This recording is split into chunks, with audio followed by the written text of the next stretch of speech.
Alright, you guys. So, I want to talk about the sword. This is a New World preview. And I want to talk about the sword. Sword and shield. It says straight sword, but in all reality, it's sword and shield. It's the only weapon in the preview that can make use of the shield. So, just to get it straight off, this is my favorite weapon. Right from the get-go. I played the hatchet, sword, and shield. Those were my choice of weapons. And of course, the life staff, or I like to call it the mounting or mount staff, because that's what everybody used for getting around. But anyways, we're gonna talk about sword shield. So, to me, it feels like it could be the DPS or the tank. There's not necessarily roles in New World, but if you want to, there can be. And Sword and Shield definitely fits that role with how tanky you can get, and then you can do some pretty significant damage. I was almost hitting up to 3,000, and I'm set up as a tank. That's just what I'm set up as. I'll get to that later. So, for the sword part, the first three skills we have here are it's like the backstab ability. Well, backstab ability. Backstab increases your damage attacking enemies in the back. And you got the whirling blade, which you just spin in a circle. You spin twice, but you only hit once. At least for me, I've always only hit once when you spin twice. It's weird. And then you just got the straight damage that increases to the sword. And moving down the whirling blade tree, or the spin the wind, it reduces its cooldown. So that's nice because it has pretty long cooldown. And of course, you increases its damage by 10% on top of the other damage, such if you want to go that route. And the last one is increasing the damage of Whirling Blade by 20% when they're at low life. So this can help. I'll get to that later. First, we'll just go on the reverse stab. This ability has two attacks. You do an upward slash, you spin around and do a thrust backwards. You add grit to it, so it's less likely to be interrupted, but in my experience, almost everything always interrupts it anyways, so you usually want to pair this with a stun from this. But we'll get to these two combo in a minute. And then last one is just increasing its damage by 25. Now going down the leaping strike attack. Leaping strike attack, yeah, it ties to the very end perk of this, which it's alright. Well, it's really good, but in my experience, I always miss. I always miss his attack. It either goes past him. It always goes past him for me for some reason. Or it stops just shy of hitting. You could say it's just my positioning wrong. But sometimes I just go past him. I'll be jumping at him and he just goes right past him. It's kind of like the war pike from Dauntless in Reckless Leap. Exactly what it feels like. And this increases the distance that you leap. So this is nice, definitely. And this one, this is what you would go for the DPS route, which is kind of funny because this one also increases your damage, just all around output in general. But back to this one. A successful leaping strike attack will reduce all active cooldowns by 35% and increase the damage of the next attack by 50%. This bonus will stay active for 20 seconds until the next successful attack. Now, this is nice if you can land it. If you're going a DPS route, this one is nice. I would say this one and then go straight into this one because this is the, I would say, second highest DPS move of the sword and shield. Yeah, I would pair these two together. This one is nice if you're surrounded, but if you're surrounded, most of the time you're going to die anyways, because you'll just get stun locked to death.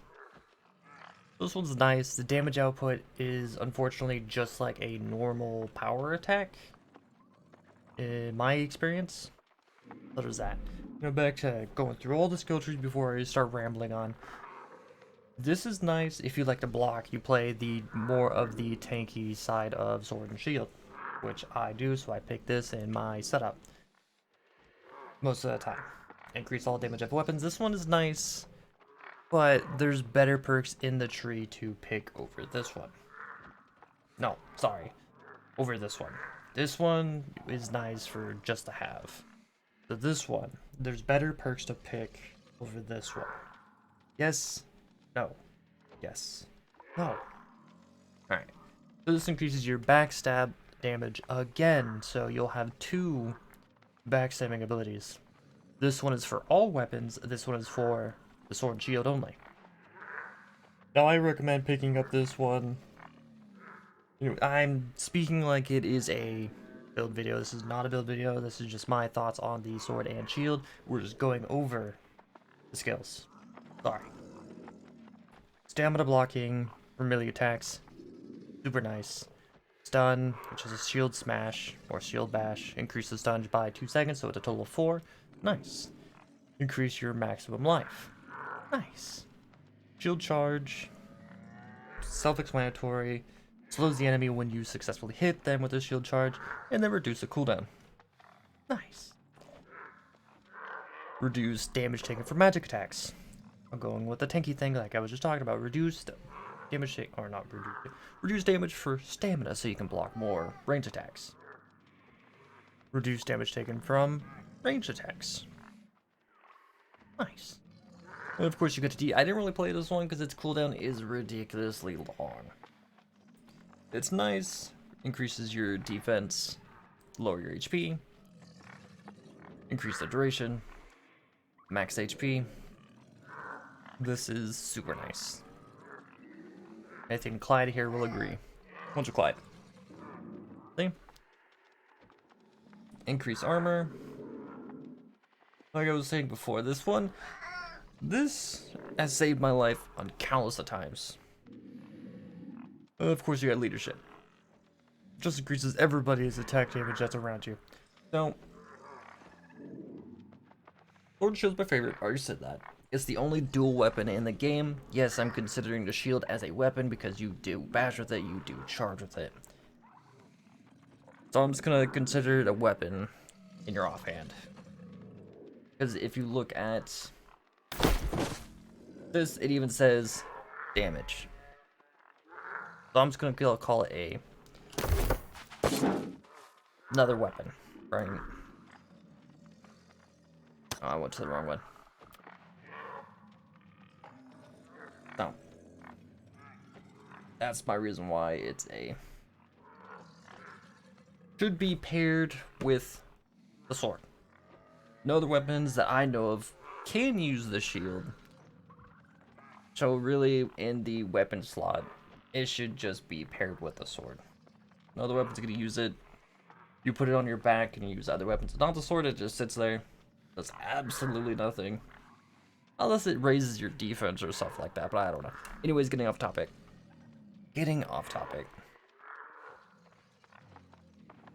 So my thoughts on the Sword and Shield. The Sword and Shield, in the New World preview, was a nice damage dealing, tank, and control type weapon. It had a little bit of everything. You can control the enemy as much as you, well, not as much as you want, as long as the cooldowns allow. You can stun them for 4 seconds, maneuver behind them, and then do the reverse slash into their back, which will cause them to stagger.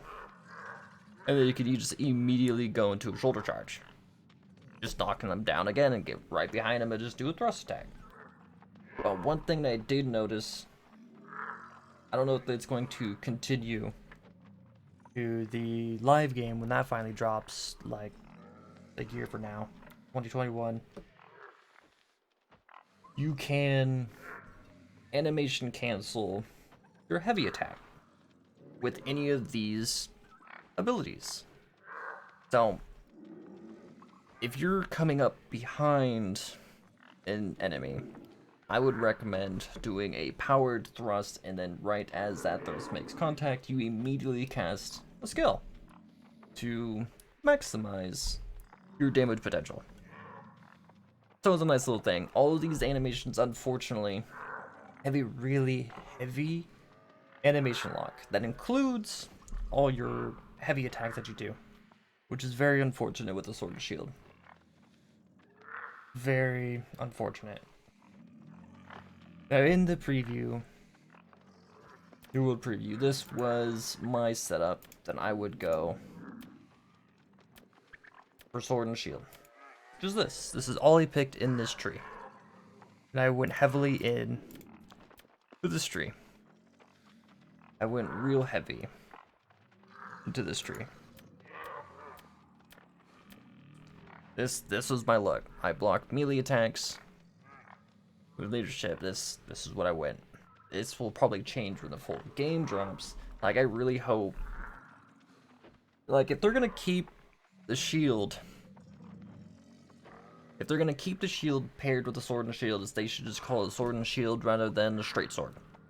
Because it's pointless. It should just be sword and shield if it's gonna contain sword and the shield. Or they can do offhand skill trees for other offhand things. Different shields. For example, I don't have them on me, but you got round shields, you got the triangle shield, not the triangle shield, whatever this shield type that I have now. This one. But you have different types of shields. I don't know what other offhands they have. On one of the screenshots I showed before, they had torches. Probably know that could be another offhand weapon that you can use to set enemies on fire. It would be cool because they showed pistols as well. If that was an offhand weapon as well, so you can pair it with the straight sword and pistol. That would be pretty cool. I'd be happy with that. I'd be really happy with that. But give offhands their own skill tree if they're just going to pair it. Not gonna pair it. I lost my train of thought. Okay, back to this. So if they are gonna keep these together, just call it sword shield. If not, they should give, like, take this out, give sword another skill tree, because it's a thrusting and slashing weapon. Open back this back again. It even says slash thrust. You have one thrust ability. One thrust ability takes advantage of that is this. Okay, and this, because you have the reverse thrust as well, and that does the slash and then thrust. So you have two. The rest are, well, striking, slash. And slash. But there should be, like, a thrusting, armor-piercing style side.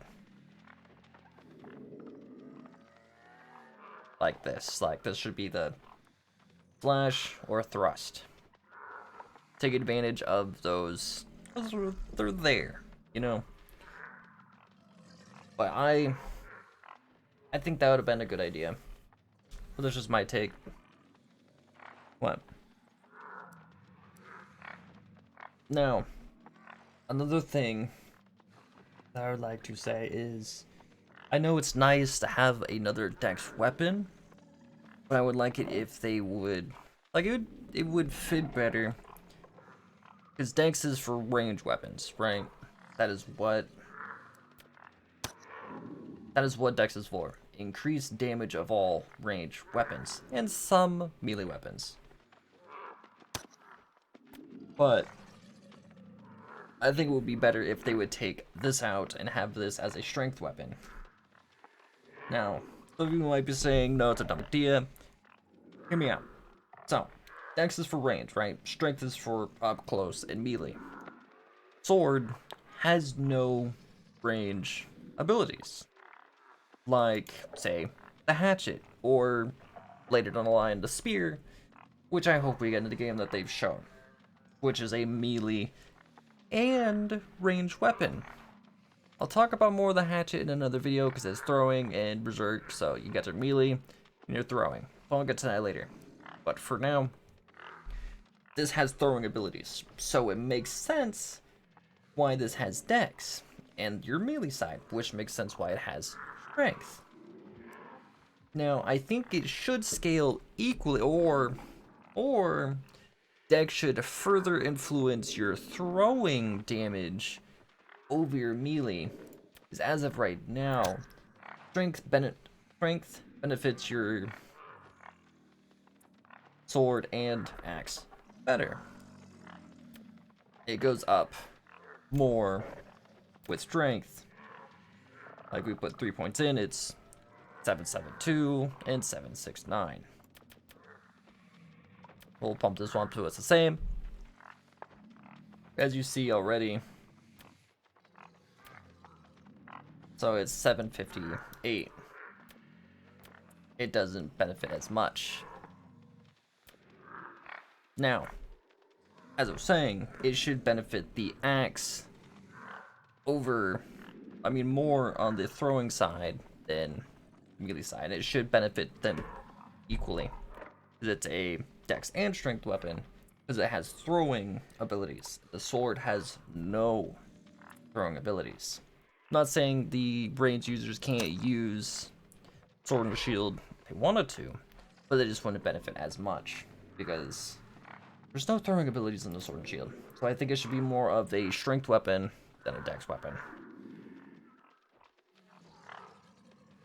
In this case. Like how the hammer is just pure strength. And it has more range than the sword.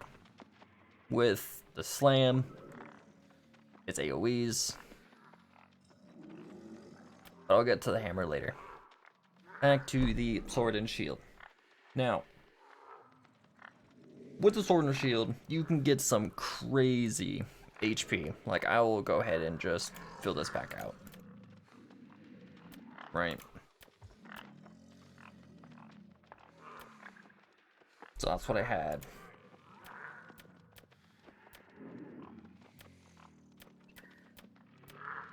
So this was my setup that I had. This is what I went with. Now, with these two, in tandem with all of my pawn that I have. Oops. It's ridiculous. This is all from my armor, but I have 11,000 HP. Now I'll give my thoughts on this in a different video. For now, we're just talking about the sword and shield, which I've pretty much covered everything that I like, don't like. I'll just go over it. So pros, you can really control your enemy. You can really control your enemies. You can do some good damage with the sword side. Like, you don't even need all this or these ones to do some good damage. All you need is this and these, and you can hit almost up to 3k if you're backstabbing an enemy. Great damage with being a tank setup. It's tanky. Like, real tanky. You can block magic attack, or reduce your damage taken from magic, and range damage. So again, it's tanky. Now, the downside, it's really animation heavy, but that goes for almost every single weapon in this game currently. The reverse slash can be easily interrupted, even though you take a skill that makes it so it doesn't. Which sucks. Cooldowns on kill, it's nice, but usually you don't get the kills in a large group. So this one kind of doesn't do very much. I don't think that it should be. If you hit it and somebody kills you, get your cooldowns reduced. That might be a little bit ridiculous. I mean, if it was 10% when an enemy dies that you killed, that'd be a little bit different. But it was 35, and that'd be pretty much OP. But the animation lock, back to the animation locks, it can get pretty heavy on all the attacks. Your spin, your leap, reverse slash, shield charge, shield bash. They're all pretty heavy animation locked, and same with your power attacks. Your power attacks, you get stuck in that little animation as you saw, and there's nothing you can do about it. Now, one thing that you can do when you're in reverse like this, you can cancel it and just go right into a block. See, that's nice. Alright. The animation heavy, like that is, it's pretty heavy. You can't do anything once you thrust. You're stuck until your weapon resets. But one thing I find is that you can cut that short if you say use one of your skills, but then you're just stuck in that animation. You can't do anything about it. You can straight go into it. So it's nice. It's super nice. But other than that, that's really about it for the sword. I will be going into the hatchet next. This guy right here, I don't have much thoughts on these because I didn't really use them, as you can tell. I may do hammers well. I don't really like the hammer, it's too slow for my taste. But I will see you all in the next video.